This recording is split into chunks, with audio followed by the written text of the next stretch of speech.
Welcome to technical എഡ്യൂസോൺ. അപ്പോൾ നമ്മൾ ഈ ഒരു ചാനലില് electrical, electronics, civil, mechanical, computer science, അതുപോലെ കെമിക്കൽ എന്നീ ഡിപ്പാർട്ട്മെന്റിലേക്ക് വിവിധ വകുപ്പുകളിലും അതേപോലെ കേരള പി എസ് സി ആണെങ്കിൽ കേരള പി എസ് സി അതേപോലെ സെൻട്രൽ ഗവൺമെന്റ് ആണെങ്കിൽ സെൻട്രൽ ഗവൺമെന്റ് റിക്രൂട്ട്മെന്റ് ബേസ് ചെയ്തുള്ള നോട്ടിഫിക്കേഷൻ ഇറങ്ങി കഴിഞ്ഞാൽ അതിന്റെ വീഡിയോസ് നമ്മൾ പെട്ടെന്ന് തന്നെ ചെയ്യുന്നുണ്ടാവും. അതേപോലെ നമ്മൾ റിസൾട്ട് ഒക്കെ വന്നു കഴിഞ്ഞാൽ പെട്ടെന്ന് തന്നെ നമ്മൾ എന്ത് ചെയ്യാം, റിസൾട്ട്സ് ഒക്കെ നിങ്ങളുടെ മുമ്പിലേക്ക് എത്തിക്കും. അപ്പോൾ അതിന് വേണ്ടിയിട്ടാണ് നമ്മൾ ഈ ഒരു ചാനൽ നമ്മൾ സ്റ്റാർട്ട് ചെയ്തേക്കുന്നത്. അപ്പോൾ സബ്സ്ക്രൈബ് ചെയ്യാത്തവരെന്താ പെട്ടെന്ന് തന്നെ സബ്സ്ക്രൈബ് ചെയ്യുക. ഓക്കെ. അപ്പോൾ ഏറ്റവും പെട്ടെന്ന് ഏറ്റവും പുതിയ നോട്ടിഫിക്കേഷൻസ് ഒക്കെ ആയിരിക്കും നമ്മൾ ഈ ഒരു വീഡിയോയിൽ നമ്മൾ പറയുന്നുണ്ടാവുക. അപ്പൊ നമ്മൾ ഇന്ന് വന്നിരിക്കുന്നത് സ്റ്റീൽ അതോറിറ്റി ഓഫ് ഇന്ത്യ സെയിലിലേക്ക് വന്ന ഒരു നോട്ടിഫിക്കേഷൻ റിലേറ്റഡ് കാര്യങ്ങൾ പറയാൻ വേണ്ടിയിട്ടാണ്. നമുക്കറിയാം സെയിൽ എന്ന് വെച്ചാൽ ഒരു മഹാരത്ന കമ്പനിയാണ് അല്ലെ. അപ്പോ ഇതില് മാനേജ്മെന്റ് ട്രെയിനിങ് ടെക്നിക്കൽ ഈവൺ ഗ്രേഡിലേക്കുള്ള നോട്ടിഫിക്കേഷൻ ആണ് ഇറങ്ങിയേക്കുന്നത്. അപ്പൊ ഇത് ഒരു സ്പെഷ്യൽ റിക്രൂട്ട്മെന്റ് ഡ്രൈവ് ആണ് for SC ST OBC non creamy layer ഉദ്യോഗാർത്ഥികൾക്ക്.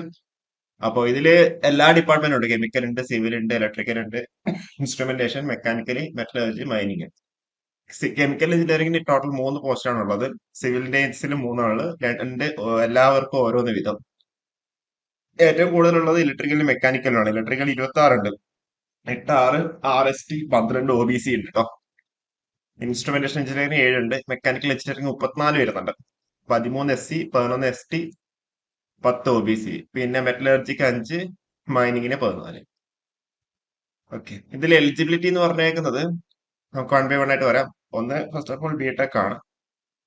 ഏജ് ലിമിറ്റ് വന്നിരിക്കുന്നത് 33 വയസ്സാണ് SC STക്ക്, OBCക്ക് 31. PWBD കാൻഡിഡേറ്റ്സിന്റെ 10 years over and above the category relaxation. പിന്നെ ഡിപ്പാർട്ട്മെന്റൽ കാൻഡിഡേറ്റ്സിന് 45 years എന്നാണ് പറഞ്ഞിരിക്കുന്നത്. ഇനിയിപ്പോ ഇതിൽ ക്വാളിഫിക്കേഷൻ വന്നിരിക്കുന്നത് മിനിമം ക്വാളിഫിക്കേഷൻ വന്നിരിക്കുന്നത് ബിടെക് ആണ്. ഓക്കെ. ഡിഗ്രി ഇൻ എഞ്ചിനീയറിംഗ് വിത്ത് 65% മാർക്കാണ് പറഞ്ഞിരിക്കുന്നത്. Chemical, civil, electrical, instrumentation, mechanical, metallurgy, mining. ഇനിയിപ്പം ഇതൊരു സ്പെഷ്യൽ റിക്രൂട്ട്മെന്റ് ആയതുകൊണ്ട് തന്നെ SC ST കാൻഡിഡേറ്റ്സിന്റെ 55% മതി. ഓക്കെ. നമുക്ക് പറയാം SC ST കാൻഡിഡേറ്റ്സിന് 55% മാത്രമേ വേണ്ടൂ. അതേപോലെ engineering discipline with which are eligible. മെക്കാനിക്കലിന്റെ കേസിൽ ഇത്രയും എലിജിബിൾ ഉണ്ട്. മെറ്റലർജിന്റെ കേസിൽ, ഇലക്ട്രിക്കലിന്റെ കേസിൽ. അപ്പോൾ നിങ്ങൾ ഈ നോട്ടിഫിക്കേഷൻ നോക്കുക, നമ്മൾ ഡീറ്റെയിൽ ആയിട്ട് നമ്മൾ പറയുന്നില്ല. ഓക്കെ. സിവിലിന്റെ കേസിൽ, ഇൻസ്ട്രുമെന്റേഷൻ കേസിൽ. ഇപ്പൊ ഇലക്ട്രിക്കൽ ആർക്ക് ഇൻസ്ട്രുമെന്റേഷൻ അപ്ലൈ ചെയ്യാം, ഇൻസ്ട്രുമെന്റേഷൻകാർക്ക് ഇലക്ട്രിക്കൽ അപ്ലൈ ചെയ്യാൻ പറ്റും. ഓക്കെ. അതുപോലെ റിലാക്സേഷൻ നമ്മൾ പറഞ്ഞ SC ST PWBD കാൻഡിഡേറ്റ്സിന്റെ ഡിപ്പാർട്ട്മെന്റ് കാൻഡിഡേറ്റ്സിന്റെ കേസിൽ 55% മാർക്ക് മതി കേട്ടോ. ആവറേജ് 4 സെമസ്റ്റേഴ്സിൽ 55% മതി, 65% വേണ്ട. അത് നമ്മൾ ജനറൽ കേസിൽ പറഞ്ഞണം. അതായത് OBC NCL കാൻഡിഡേറ്റ്സിന്റെ എന്താ 65% ആവശ്യമായിട്ടുണ്ട്. അതേപോലെ ഈ ഒരു വെച്ചാൽ 1/4/2023 ബേസിട്ടായിരിക്കും പറയുന്നുണ്ടാവുക.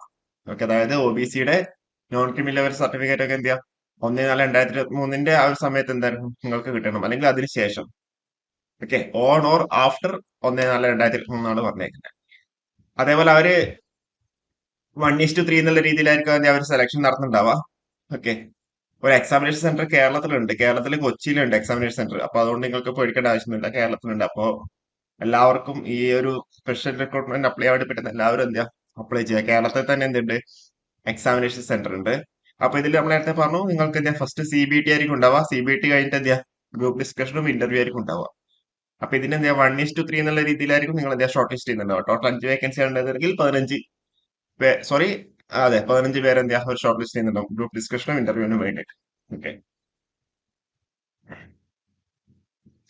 Final selection of the merit list will be drawn by combining the score of online examination, computer-based test, GD and interview with weightage of 75%. 75% weightage എന്താ CBT കൊടുക്കും, 10% GD കൊടുക്കും, 50% എന്താ അവര് ഇന്റർവ്യൂവിന് കൊടുക്കും. അതിനെ ബേസ് ആയിട്ടായിരിക്കും എന്താ അവര് ഫൈനൽ പാനൽ തയ്യാറാക്കുന്നുണ്ടാവുള്ളൂ. ഫൈനൽ പാനൽ അതിന്റെ ബേസ് ആയിട്ടായിരിക്കും എന്താ തയ്യാറാക്കുന്നുണ്ടാവുക.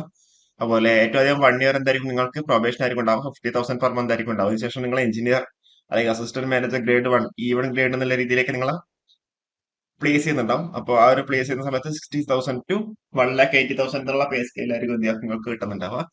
അതിന്റെ കൂടെ എന്താ അതർ DA മദർ അലവൻസും കാര്യങ്ങളൊക്കെ ഉണ്ടാവും, വെച്ചാലും കാര്യങ്ങളൊക്കെ ഉണ്ടാവും.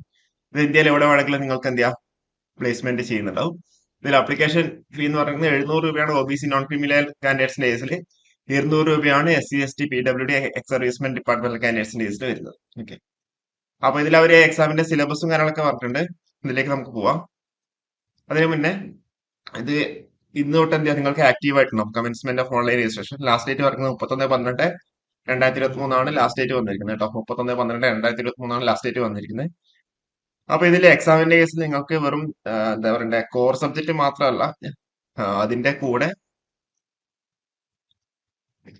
നോൺ ടെക്നിക്കലും ഉണ്ട്. അതായത് total online examination will comprising of 200 marks consisting of two parts. First part എന്ന് വെച്ചാൽ ഡൊമൈൻ നോളജ് ആണ്. അതായത് നിങ്ങളുടെ ടെക്നിക്കൽ ഏത് ഡിപ്പാർട്ട്മെന്റ് ആണെങ്കിലും അതിന്റെ ബേസിക്കുള്ള ഡൊമൈൻ നോളജ് ആയിരിക്കും ഉണ്ടാവുക. അത് 40 മിനിറ്റ് ഡ്യൂറേഷനും 100 മാർക്സ് ആയിരിക്കും ഉണ്ടാവുക. സെക്കൻഡ് പാർട്ട് എന്ന് വെച്ചാൽ ആപ്റ്റിറ്റ്യൂഡ്, 80 മിനിറ്റും 100 മാർക്കും. ആ ഒരു ആപ്റ്റിറ്റ്യൂഡ് ബേസ്ഡ് പറയുമ്പോൾ ക്വാണ്ടിറ്റേറ്റീവ് ആപ്റ്റിറ്റ്യൂഡ്, ഇംഗ്ലീഷ് ലാംഗ്വേജ് ഉണ്ട്, റീസണിംഗ് ഉണ്ട്, ജനറൽ അവയർനെസ് ഉണ്ട്. എല്ലാത്തിനും എത്ര 25 മാർക്ക് ടോട്ടൽ 100. ഓക്കെ. അതേപോലെ ഈ ഒരു CBT നിങ്ങൾക്ക് പാസ് ആവണമെന്നുണ്ടെങ്കിൽ 2 സെഷൻ സെപ്പറേറ്റ് സെപ്പറേറ്റ് മാർക്ക് വേണം. Okay, you have to qualify in each of the parts. അതായത് ഡൊമൈൻ നോളജ് ടെസ്റ്റും അതേപോലെ ആപ്റ്റിറ്റ്യൂഡ് ടെസ്റ്റും the respective discipline by scoring minimum 40% score. Okay, minimum 40% score. Okay. അപ്പോൾ ഇത്രയും കാര്യങ്ങളാണ് ഇതിന്റെ പറയാളെ. 31/12/2023 ലാസ്റ്റ് ഡേറ്റ് വന്നിരിക്കുന്നത്. അപ്പൊ അതിന് മുന്നേ എന്ത് ചെയ്യാം, അപ്ലൈ ചെയ്യാൻ പറ്റുന്നവരൊക്കെ അപ്ലൈ ചെയ്യാം. കാരണം എന്ന് വെച്ചാൽ അത്യാവശ്യം വേക്കൻസി ഒക്കെ ഉണ്ട്. ഏകദേശം 91 vacancy, 92 backlog vacancies, backlog position fill ചെയ്യാൻ വേണ്ടിയിട്ടാണ് ഈ ഒരു സ്പെഷ്യൽ റിക്രൂട്ട്മെന്റ് ഡ്രൈവ് അവരവിടെ നടത്തുന്നത്. ഓക്കെ. അപ്പൊ അപ്ലൈ ചെയ്യാണ്ട് പറ്റുന്നവരോ എന്ത് ചെയ്യാം, അപ്ലൈ ചെയ്യാം. കാരണം വെച്ചാൽ കേരളത്തിൽ തന്നെ എക്സാം സെന്ററും കാര്യങ്ങളൊക്കെ ഉണ്ട്. അപ്പൊ നിങ്ങളെ സംബന്ധിച്ചിടത്തോളം എന്താ, നല്ലൊരു ഓപ്പർച്യൂണിറ്റി ആണ്. ഓക്കെ. അപ്പോ എല്ലാവർക്കും കാര്യങ്ങളൊക്കെ മനസ്സിലായിട്ടാന്ന് വിചാരിക്കുന്നത്. അപ്പോൾ ഈ ഒരു വീഡിയോ നമുക്ക് ഇവിടെ വൈൻഡ് അപ്പ് ചെയ്യാം. Okay, thank you.